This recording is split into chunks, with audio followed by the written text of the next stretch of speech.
We've been looking forward to this. Joining us now, golfing great, broadcasting great, a big movie star as well, and happened to also be on the call on NBC yesterday as Steph Curry had his greatest golf achievement. That is none other than Peter Jacobson, who joins us now on 95.7 The Game. Hey, Peter, how you doing?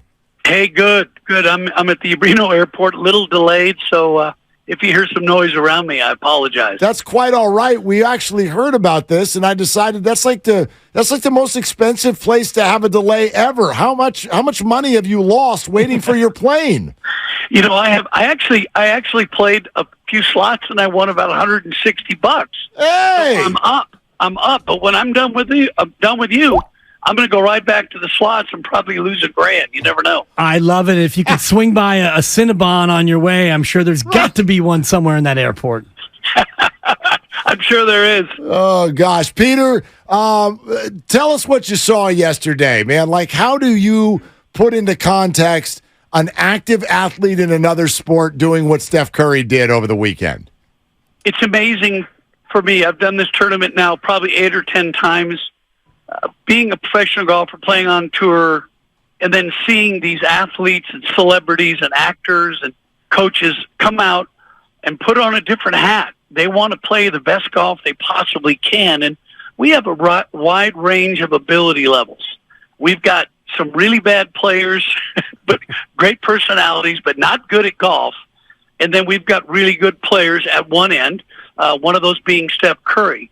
So to be able to see what Steph did, it's probably one of the most exciting moments I've ever seen on a golf course in that type of venue. And I've played in majors, I've broadcasted majors and Ryder Cups, but what Steph did was truly remarkable. And to watch him golf, and we've seen him in the old Corn Ferry Tour, a couple of Bay Area stops, and then we see him win up at Tahoe. You can't help but wonder, could Steph Curry make the jump? If he dedicated himself to golf, could he ever be good enough to actually get out there and make cuts on the PGA Tour? Well, it's interesting you say that because I was around when a young Michael Jordan was playing on the Bulls. I was out in Portland. I grew up there. I was with Nike, so whenever he came to Portland to hang with Nike, I'd always play golf with them, and he got really good quickly, very much like Steph has, and everybody wanted to know when he was going to go on the tour. I don't think anybody with the Chicago Bull organization was going to allow that to happen, and I doubt anybody with the Golden State Warrior organization will allow that to happen. But I will say that if and when Steph's playing days come to an end, I think he's got a real shot because don't forget he grew up playing golf as a kid. I think that if he works on his game, he could probably be a pretty good factor on the Champions Tour when he's 50. We've seen him play on the Corn Ferry tournaments, and he's struggled. Could he get... I think this is a shot of confidence for him to be able to do it under the gun. I mean, we know he wants the ball in the last minute. The guy's a human highlight film. And he wanted another buzzer beater, which he had yesterday, and he drained it. But the jump from celebrity golf to the PGA Tour, that is a big jump. That's about as wide as the Golden Gate Bridge. So, and Steph knows that. He's very realistic about it. But he's got some skills. He's got some serious professional skills. All he needs to do is dedicate his time to it. But like I said, I don't think the Warrior fans or the Warrior organization is going to let him take a few seasons off to work on his golf game. Yeah, I think, Peter, and we're talking to Peter Jacobson, golfing great, broadcaster now, was following along with Steph Curry yesterday at Edgewood Tahoe here on 95.7 The Game. So, Peter, you know how fans are. They just look like golf holes. How would you describe the difference between a normal PGA Tour stop and its setup versus the way Edgewood Tahoe is set up for this tournament? Well, Edgewood Tahoe, because it's at altitude, it's over a mile high, it plays short. It's probably 10% off the yardage. A PGA Tour event is probably going to play close to maybe 1,000 yards longer, which is a significant amount of yardage. So instead of Steph and all the other long hitters hitting wedges, you're going to see 7s and 8s and 5s and 6 irons. And that changes the whole dynamic because Steph is a really good wedge player, and that was predominantly what he was hitting coming down the stretch. And you can control a wedge, but when you're hitting hybrids and long irons into par fours like they do on the PGA Tour, it gets to be more of a challenge. But that's certainly not to say that Steph couldn't figure that out. His golf swing is markedly better than last year, and it was last year over the previous year. And I think the most improved aspect of his game is his putting. He made clutch putt after clutch putt when he had to, and he looked so good doing it. He just looked so calm and collected, like he belonged. Peter, can you take our listeners through what happened on the last hole as Steph and Marty Fish are coming down the stretch for the victory? And I imagine a Steph fan screamed in the backswing of Marty Fish. Like, how did that affect everything? Well, the person that was the most upset about that was Steph, and it just goes to show you his sportsmanship and what a class act he is. The minute that Steph fan screamed and caused Marty to hit a smother hook into the trees, which prevented him from hitting the green in two and maybe making eagle or birdie himself, Steph was really upset. But he gathered himself. He hit a good drive, and Marty basically had to play defense. He put it back in the fairway, hit it on the green, and had just two putt for a par. But I think the entire tournament and everybody watching was so glad that Steph made eagle. It would have been worse if Marty had made double or triple and lost shots, and Steph just made par to win. So Steph won like a champion, and he and Marty are good buddies, and he was as upset about that as anybody. Which kudos to Steph. Yeah, it's what happens when you mix all that altitude, fresh air with a little inebriation. There's an inebriation sensation out there for the fans, and they let it get the best of them, Peter. Yeah, I think one of the things that is the hallmark of that event is the fun, fans, the energy, the excitement, and they're always giving back to the celebrities, and the celebrities give back to the fans. But I just want everyone to understand that on the last play of the game or the last hole, there's got to be a little respect, because these guys play all week long with a chance to win. And here's Marty and Joe Pavelski and Steph. They have a chance to win. Let's show some respect to them, show some respect to the game, and just let them play one more hole unencumbered. And that didn't happen on the tee. But again, kudos to Steph. He stepped up, hit a great wedge over the tree, and he made an incredible putt for eagle to take the title.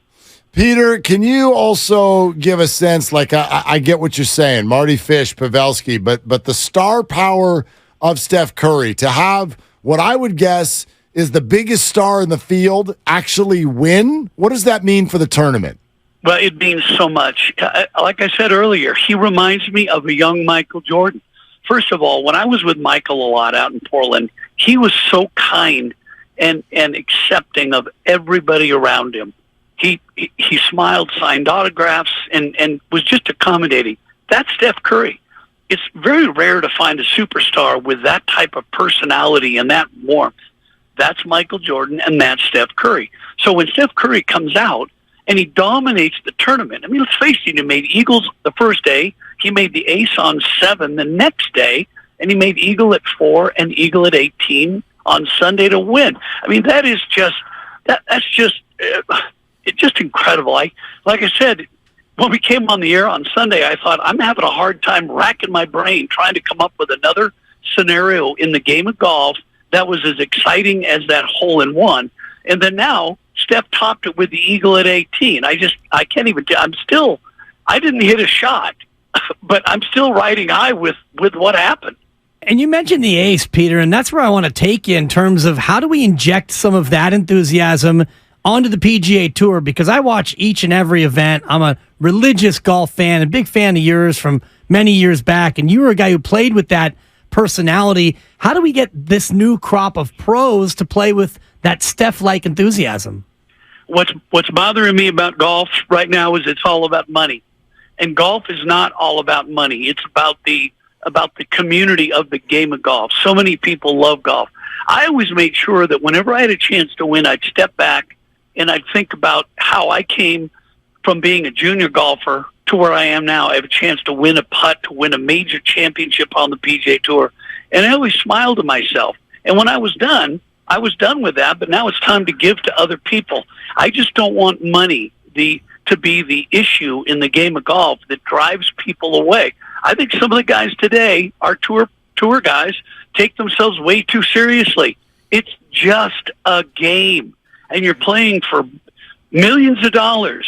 You know what? Share that. Share that. At least try to bring the people from outside the ropes, inside the ropes with you, not figuratively, not literally, but figuratively, just like Steph does, just like Michael Jordan does, just like Arnold Palmer did and Payne Stewart.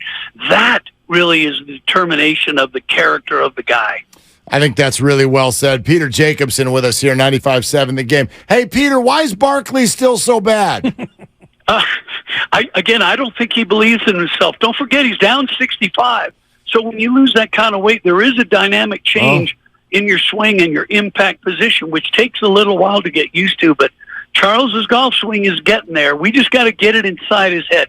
Charles is one of my favorite people of all time. He is so kind and accommodating to everybody that nobody wants him to be inside the top 70 more than me. I bet on him every year to do it. It's cost me a few bucks, but that's okay. That's okay. I am on the Barkley train. Yeah, he looked good. I think one round he was in the mix, and then tough second round, and it just got away from him there. He didn't quite cash in. I think the no in the top 70 was big favorite. So you would have had some nice coin if he was able to get in that top 70.